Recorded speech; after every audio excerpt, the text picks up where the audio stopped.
시청자 여러분 안녕하십니까. 굿모닝 퍼미스 경제 훈풍 시작합니다. 조선업계가 지난해 호황을 맞이한 가운데 올해도 순항이 이어질지 관심이 집중되고 있습니다.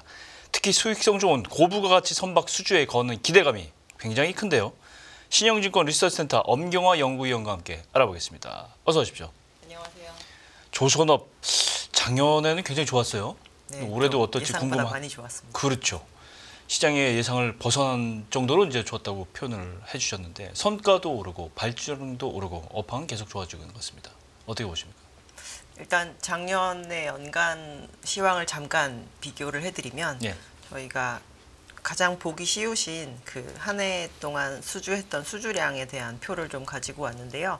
2024년 막대기 높이만 보셔도 역대 세 번째로 높은 수준을 기록을 했습니다. 저희가 연중에는 만약에 24년이 끝나고 나면 역대 네 번째로 수주가 많은 해에 대한 기록이 좀 갈릴 것 같다. 21년보다는 좀 많을 것 같다라는 정도로 예상을 했었는데 하반기에 이 속도가 굉장히 빠르게 올라오면서 저희가 2024년이 2013년보다도 더 수주가 많았던 역대 세 번째로 수주가 많았던 해였었고요. 그렇군요. 연간 선가는 한 6.1% 정도 상승을 했습니다. 그래서 저희가 성과가 한 10% 정도 상승을 하지 않을까라고 봤던 것보다는 좀 적은 수준이었지만 2021년 여름부터 최근까지 거의 쉬지 않고 상승을 했었기 때문에 절대적인 선가에 이렇게 많은 발주량이 나왔었다라는 거를 좀 감안을 하면 24년 수주 시황은 굉장히 좋았었다라고 볼 수가 있고요. 그렇죠. 연말에 굉장히 많은 뉴스가 나왔었는데 저희가 24년에 워낙 많은 수주가 나오다 보니까 25년에도 이 속도를 맞추기가 조금 어렵지 않을까라는 걱정을 좀 많이 했었는데요. 뭐 뒤에 좀 상세하게 말씀을 드리겠지만 인도나 미국 등이 한국 조선업체에게 SOS를 요청을 하는 그런 뉴스들이 많이 나오면서 올해도 상반기에는 수주 플로우가 그렇게 나쁘지 않겠구나라고 좀 예상을 하고 있는 상황입니다. 그렇군요. 이 선박 시장이 호황을 맞이하게 된 여러 가지 요인이 있겠는데 네. 그중에 첫 번째 요인을 보면 선박 추진 연료 교체 움직임이 있어요. 이거를 이제 세계 항만을 중심으로 LNG 벙커링을 기능을 늘리기 시작한 점, 뭐 이렇게 압축이 되는데 좀 어렵긴 해요. 근데 이게 결론적으로는 탄소 배출 제로, 무공해 연료 이것 때문에 교체를 한다 이렇게 돼 있는데 이게 또 올해 이제 기회가 될 수 있다 이렇게 지적이 되고 있더라고요.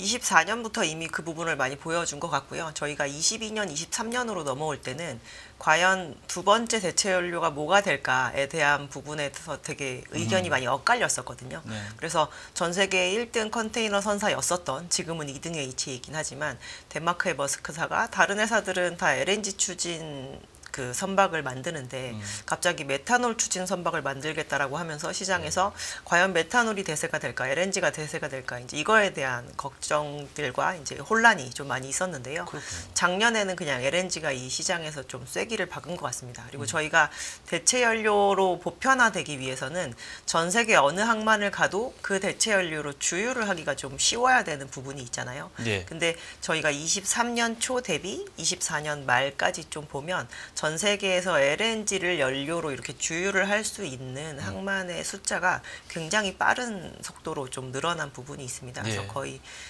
그리고 최근에 준비하고 있는 모습만 봐도 이제 한 2025년 연말쯤 되면 지금 현재 한 200군데에서 300군데까지 늘어나게 될 거기 때문에 LNG를 추진으로 만드는 선박들을 만드는 것이 선주들 입장에서는 어떻게 보면 약간 안심권에 좀 들어갔다라고 볼 수가 있습니다. 그렇군요.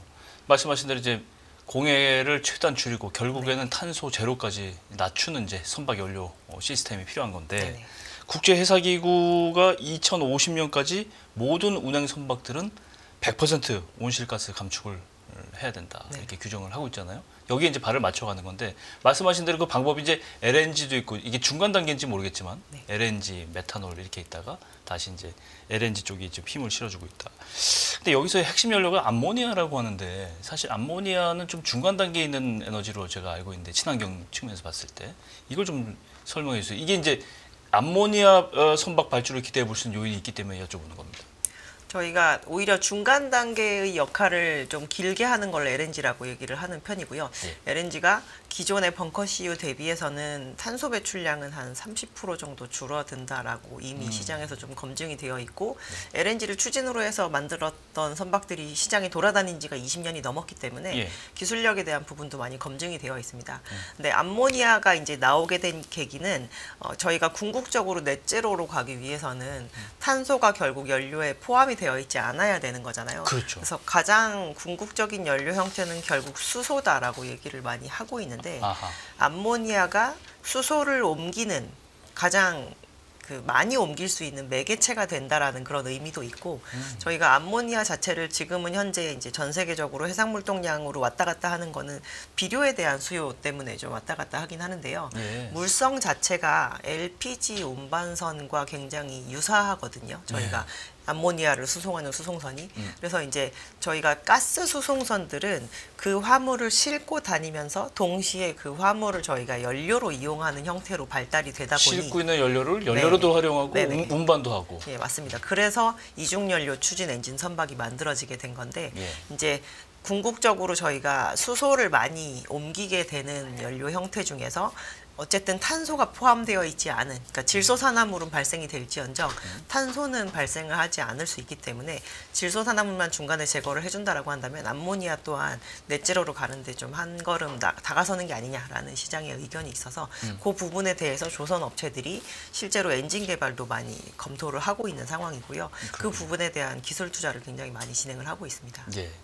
어쨌거나 이런 테마들이 있어서 이제 3대 우리나라 조선업체들이 이 선박 수주 잔고를 보면 폭발적이에요.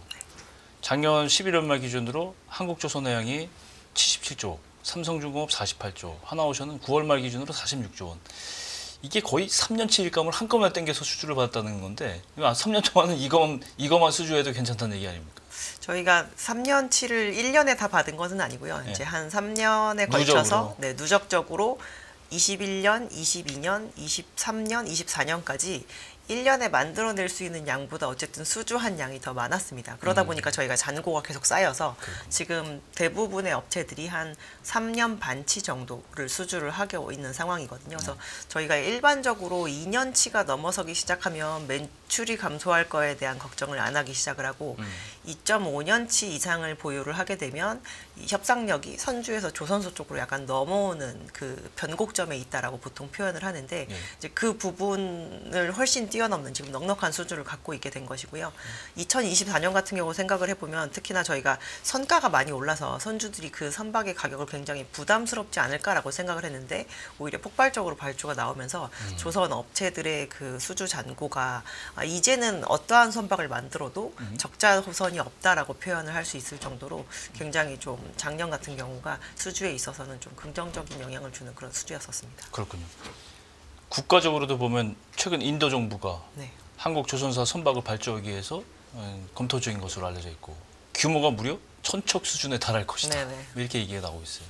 정부 관계자들이 이제 인도 정부 관계자들이 지난해 말에 우리 조선사 와서 방문도 해서 이거 논의하고 간 모양인데 이것도 호재 아닐까요? 또?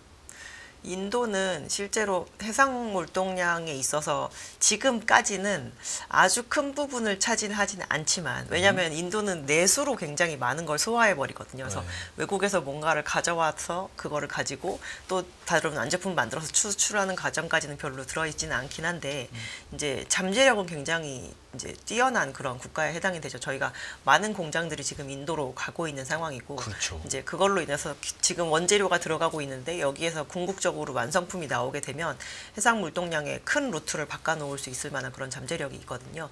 근데 그럼에도 불구하고 지금 인도는 배를 거의 빌려서 많은 무역에 투입을 하고 있는 상황입니다. 배가 없군요. 예, 그래서 인도 해운사라고 되어 있는 업체들이 보유하고 있는 선박이 지금 뉴스상에는 뭐 1,500척 이렇게 나왔는데 저희가 클락슨에서 뒤져본 걸로는 이제 지금 보여드리는 표와 같이 한 2,000척 조금 넘게 있는데요. 여기에서 그 항목을 잘 보시면 밑에 되게 많은 척수를 차지하는 것 중에 하나가 터그보트라고 있잖아요. 이거는 실제로 물동량을 날르는 데 쓰이는 배라기보단 배를 끌어주는 데 들어가 들어가는 그런 배들이거든요. 예. 그래서 실제로 해외에서 들어오는 수많은 상선들을 뭔가 그 인접한 곳에서 끈다거나 뭐 이런 이제 견인하는 예, 거구나. 그런 거 정도밖에 할 수 있는 선박들이 없어서 실제로 인도가 나중에 뭔가 제품을 많이 생산을 해서 수출을 하게 될 때 이제 더 이상 다른 외국에 있는 선박의 그 손을 빌리지 않고 네. 내가 운영하는 배로 좀 이거를 계속적으로 무역에 투입을 하겠다라는 그런 의지를 가지고 지금 10년 동안 한 1,000척 정도 늘리겠다라고 얘기를 하고 있는 건데요.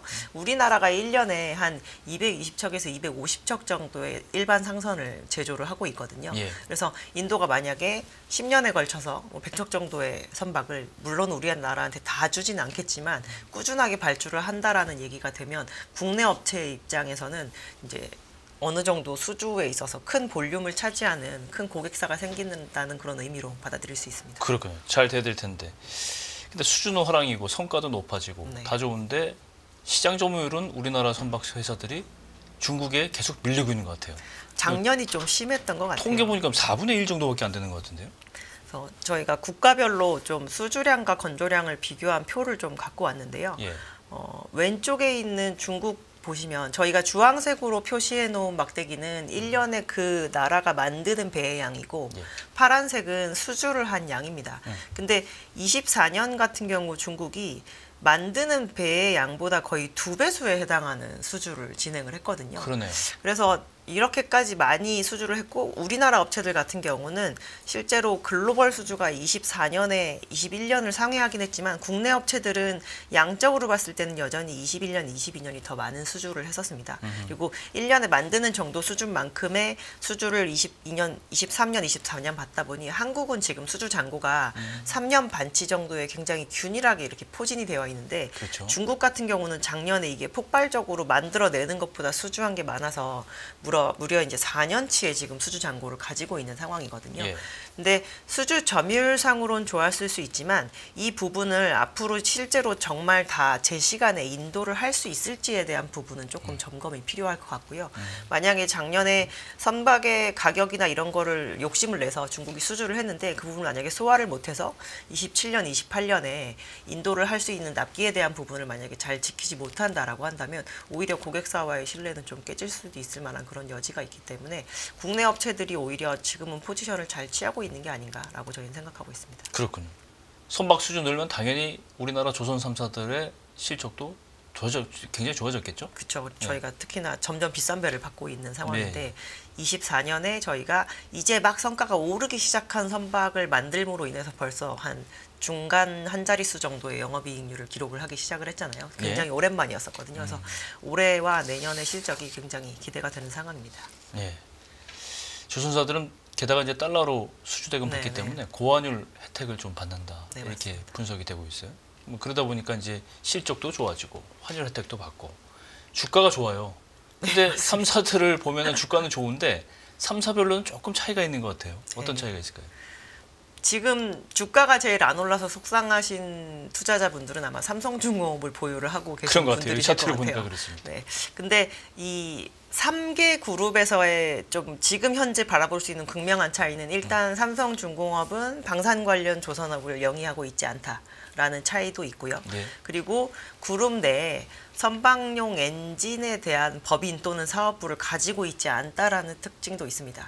이번 그 조선 사이클은 저희가 어쨌든 친환경 선박에 대한 그 사이클이기 때문에 조선 업체들이 친환경적인 선박을 만드는 것도 굉장히 중요하지만 이 자체 국가 그 자체 기업이 아닌 제3자에게 친환경 선박 엔진을 납품하는 것도 또한 이 밸류를 더 주는 데 있어서 좀 큰 역할을 하거든요. 근데 삼중이 지금 이 두 가지가 좀 부재라는 부분이 아무래도 좀 반영이 된 것 같고요. 반면에 저희가 23년과 24년에 걸쳐서 가장 계획했던 수준의 수익성을 낸 게 누군지를 보면 막상 삼성중공업이거든요. 그래서 저희가 조선 섹터라고 하는 거는 사실 혼자만 가는 그런 경우는 잘 없습니다. 누군가가 좀 밸류에이션을 잘 받게 되면 결국엔 나중에 후행적으로 또 거죠. 따라가는 부분이 있기 때문에 뭐 그러한 부분으로 만약에 지금까지 많이 할인을 받았다라고 한다면 결국에는 25년에는 조금 주가 퍼포먼스가 다시 살아나는 부분을 기대해 볼 수 있지 않을까 싶습니다. 그렇군요.